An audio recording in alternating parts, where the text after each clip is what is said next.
Hi anime lovers. Welcome to A for Anime channel. In this video, we are going to talk about Blue Lock anime. Reo Mikage and Nagi Seishiro's relationship takes center stage in Season 2, Episode 4 of Blue Lock. While Nagi is part of the top 6, who are already guaranteed spots on the Blue Lock 11, Reo is struggling to prove that he belongs to play at Nagi's side. Having joined Team C specifically for this purpose, Reo's last chance to evolve has arrived. In a flashback, Reo Mikage is fawned over by girls at his high school.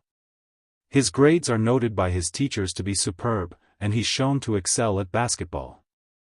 Reo narrates that he's always gotten everything he's ever wanted, as it's shown he plays guitar and performed at a school festival. When it comes to soccer, Reo feels some things are out of his reach. In the present, Reo is at least glad he's made it as far as he has in Blue Lock, and is thankful to have the chance to play alongside Nagi Seishiro at least one more time. Reo tells Nagi to keep his eyes on him. Yoichi Isagi and Nanace Najiro sit together, examining their last match as Isagi explains how he scored his winning goal against Team B. Nanace, blown away by Isagi's thought process, questions if he figured out his plan before moving. Isagi explains that, no, he reacted while he was already moving. Ryo sits down next to his teammates, and comments he wasn't expecting Isagi's play. He'd passed the ball assuming Itosha Rin or Ryusei Shido would get it. Isagi asks why Hyuri asked him to think as a reflex. Hyuri answers by comparing high-level soccer to the highest level of a fast-paced falling blocks game. Isagi realizes what he means, and considers how he examined everything that was happening around him as he moved. Isagi hasn't learned any new techniques, he's just gotten faster. Isagi downplays his accomplishments.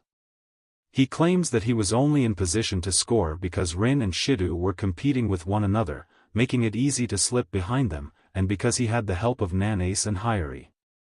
Nanace appreciates the compliment, but admits he helped Isagi because he was the only teammate he could keep up with, unable to follow Rin or Shido's movements.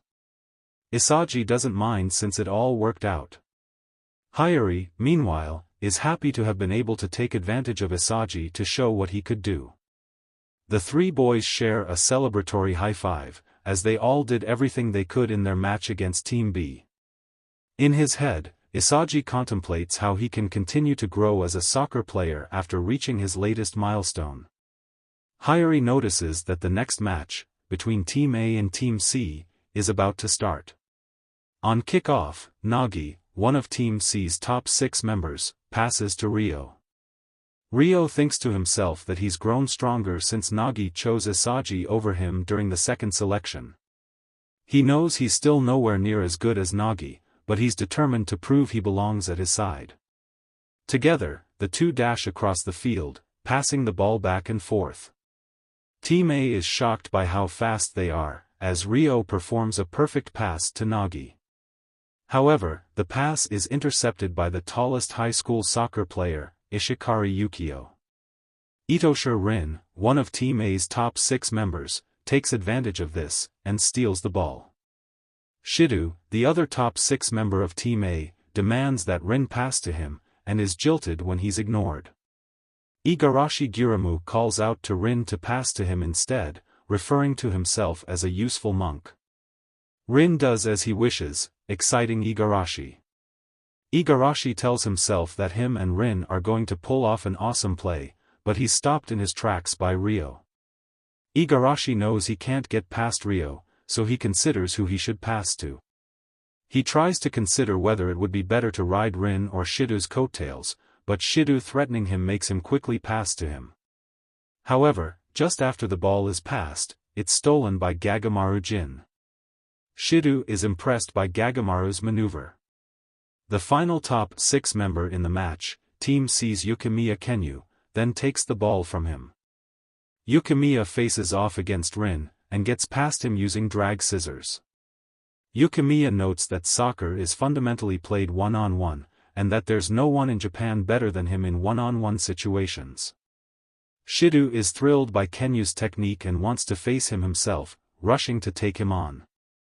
Shido thinks to himself that, despite Yukimiya's nerdy appearance, he's an infighter who relies on his speed and physique, comparing him to a superior Meguru Bakira. Yukimiya proves too fast for even Shido to keep up with.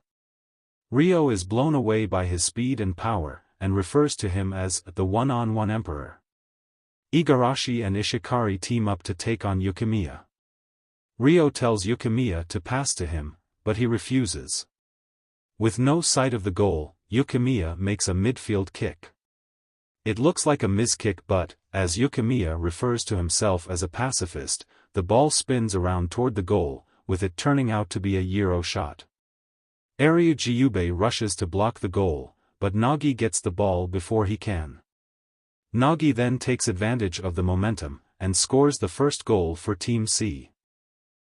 Reo is blown away, feeling completely insignificant next to Nagi and Yukimiya.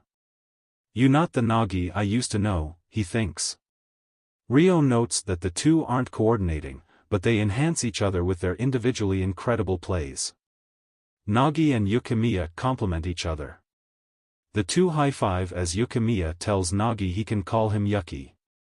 "I'm not good enough to satisfy you anymore, Nagi," Reo continues to think. On the next kick-off, Shido passes to Rin. The two bicker as Reo attempts to stop them, despite thinking to himself how the top six are practically superhuman. In contrast, he thinks of himself as just a balanced all-rounder. Igarashi wants Rin to pass to him, but he instead passes to Ishikari, who bounces the ball off his head. Jiyube then takes advantage of his similarly great height to receive the ball, and passes it back to Rin. Rin then scores the first goal for Team A, with Reo comparing their teamwork to a chemical reaction. Reo thinks about how the top six don't want anything except to be the best striker in the world. He knows he isn't like them. He knows that, even if he loses in Blue Lock, he'll still have a good life, coming from a wealthy family and excelling in most areas. Reo remembers how his father told him he was born to be his successor at his company, and that only a select few ever become soccer players. "There's no way you can be one," he was told. Reo says that everything he just thought was bullshit, as he dons an excited grin. To him, losing means going back to a life of boredom. As the camera turns to Nagi, Reo thinks that what he wants is right here. It's nowhere but here. Reo powers up, ready to give everything he has in what he knows could be his final soccer match, and passes to Yukimiya. Rin steals the ball from Yukimiya with a slide, mocking that he's not so good at 2-on-1. Reo gets the ball and, as Shido attempts to stop him, he and Nagi begin passing back and forth. Refusing to continue on as jack of all trades, Reo takes pride in his ability to perform any task on the field, and declares him a master of all trades. Despite Nagi being open for a pass, Reo shocks everyone as he nears the net, and attempts to score himself. With a powerful kick, Reo scores the second goal for Team C, copying Yukimiya's shot. Reo calls his new play style the chameleon. Isagi is impressed by Rio's copy ability. Nanace thinks this makes Reo invincible. Hayuri notes, however, that he's still just a copycat, and that his reproductions can only operate at 99% efficiency, at best. His moves will always be inferior to the original. He also can't replicate the physical attributes of others. As Isagi continues to consider how Rio's power works, Rin scores the winning goal for Team A, ending the match 5-3. Reo thinks to himself that he still isn't good enough to beat the top six, but now he knows how he can evolve. Nagi approaches Reo, and compliments him on his goal. Reo, however, knows he still can't play the type of soccer Nagi wants to. He tells Nagi to leave him behind and keep looking down on him, while he works on becoming someone Nagi will chase after. Nagi understands and walks away. In the mid-credits scene, the Japan Football Union Special Advisor, Buritsuda Hiratoshi, meets with the captain of the Japan U20 team, Itoshir Sae. Sae's agent, Glorant Dabity, follows in after Sae, telling him he can't just barge in. Sae mocks Buritsuda, and calls the Japan U20 team shit, having now seen his new team in action, and been unimpressed by them. SAE says he's backing out of their deal if the U20 team can't play better than a school team, even if he does want to face Blue Lock. To keep him on board, Buritsura promises he'll get rid of the current forwards and bring in anyone SAE wants, so long as they're Japanese. SAE declares that there's an idiot in Blue Lock he wants to team up with. After that, the episode ends here. If you enjoyed it, please thumbs up, subscribe if you haven't already, and comment down below what you thought about the episode. And I'll see you guys on the next video. Peace.